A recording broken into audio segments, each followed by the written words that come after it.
Ini menarik, ada Bung Hasan Alatas. Ia praktisi masalah pengiriman TKI, tenaga kerja ya, baik wanita maupun pria, tapi dari sudut kesehatannya, karena berkait mungkin ke masalah pengiriman juga. Saya ingin dengar dari Anda, Bung Hasan. Kenapa sih kita selalu punya target volume pengiriman yang besar itu setiap bulan? Apa sih sesungguhnya gitu? Jadi begini, kalau dilihat dari segi bisnis, karena semata-mata mereka tidak berpikir dalam arti untuk sosial ataupun untuk membantu sepenuhnya pemberangkatan tenaga kerja di bidang sosial, tidak, karena ini memang pure bisnis juga, ya kan? Jadi business to business. Karena ada kesepakatan dalam kurun waktu kontrak kerja. Ini harus dipertentukan ada beberapa syarat-syarat tertentu. Antara lain yang utama itu sebetulnya sumbernya di kesehatan. Kesehatan. Iya. Kesehatan itu kriterianya termasuk jiwa? Iya. Okay. Dalam hal ini orang TKW datang ke medical check up itu ada wawancara juga, ada beberapa wawancara. Mungkin juga dari dokter juga bisa melihat bahwa ini orang ini sehat ataupun tidak. Nah, secara fisik juga. Nah, pemeriksaan dengan darah, termasuk dari sini ada pemeriksaan HIV, HCV, habis AG, ya kan? Dari beberapa. HIV kita paham. HIV, ya. Habis AG ini orang lebih kenal di sini hepatitis B mungkin. Ya, hepatitis C juga diperiksa semuanya. Dari item termasuk penyakit-penyakit menular. Nah, negara tujuan juga tidak mau dikirim begitu aja dengan orang-orang yang sakit, karena negara menganggap bahwa di Indonesia ini kan banyak endemik seperti halnya TBC gitu kan. Ada beberapa penyakit-penyakit menular. Tapi di sisi lain memang ada beberapa termasuk PJTKI yang mengharapkan, kadang dari medical check up sudah mengatakan bahwa ini unfit gitu kan. Ada satu permohonan bagaimana saya agent di sana meminta supaya ini diberangkatkan gitu kan.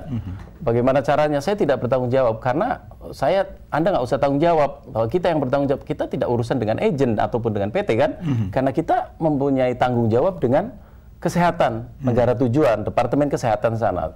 Jadi komitmen kami juga tetap memeriksa dengan kondisi yang fit, tetap fit, kita berangkatin. Lalu yang menentukan volume ini siapa sebetulnya? PJTKI kita atau network mereka di sana? Ada kesepakatan dari Dirjen Tenaga Kesehatan ke sana meninjau kemari dengan kriteria yang harus diperiksa, yang harus diberangkatkan, kriterianya ini yang ada tercantum di medical report. Dan memang dipatok ya, misalnya kontrak 30 per bulan harus terkirim 30 gitu. Tidak, kalau tentang pengiriman mereka terbanyak dari beberapa penggerak tenaga kerja ini kadang mana ada PT-PT yang mendapatkan visanya banyak, mereka kadang berpikir bagaimana caranya kita berangkatkan lebih cepat. Nah, mereka harusnya berpikir bahwa bagaimana pelatihannya, ya kan?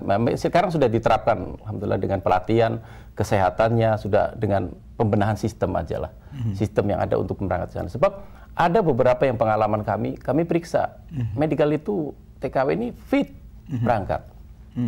Tak lama komplain, saya dapat komplain, padahal dengan membayar 300.000 per TKI itu 300.000. Apabila kami nyatakan fit dan berangkat ke negara tujuan Arab Saudi, terus di sana diperiksa unfit, itu kami dipulangin. Kena sanksi juga. Kami ke PT harus membayar sekitar $1.000.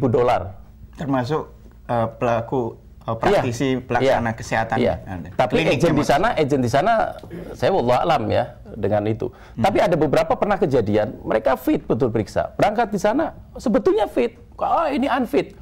Pulangin. Saya periksa, cross check. Kita periksa yang independen. Nyata hasilnya fit. Nah, ini bagaimana? Mereka nggak mau tahu. PT akan berpikir bahwa PT selama ini berpikir saya kan nggak tahu kesehatan. Bagaimana orang dikirim fit ke sana unfit? Anda harus ganti. Nah, ada beberapa kejadian ternyata kriteria itu tidak terpenuhi, katanya unfit darat, tapi ternyata setelah dikirim di sini hasilnya juga fit. Lama-lama ada satu kejadian lah. Akhirnya dia bicara, habis nggak sesuai dengan kriteria yang dikirim. Saya kan mengharapkan orangnya yang tinggi, yang putih, yang baik. Loh, saya kan mengirim tenaga kerja ini kan berdasarkan soal permintaan fit. Unfit. Di kami di medical check up. Kalau soal keperluan intern PT kami tidak tahu tentang hal itu. Betul. Nah, saya ingin dapat gambaran ya pemirsa. Setiap bulan itu kira-kira berapa sih dikirim jumlah tenaga kerja? Kurang lebih ya untuk Timur Tengah, negara Timur Tengah itu kurang lebih sekitar 20 ribuan. Timur Tengah. Keseluruhan negara? Ya, kalau keseluruhan negara itu Timur Tengah 20 ribu, anggap aja. Asia Pasifik kurang lebih sekitar 20 ribu. Ada 45 ribu. Setiap bulan? Setiap bulan. Menarik. Pemirsa, kita akan jahit pada segmen ketiga korelasi antara volume dikirim dengan overstayer di luar negeri. Serta kita fokuskan kembali dialog kita pada topik kesehatan jiwa tadi. Pemirsa, kita ikuti pariwara berikut ini.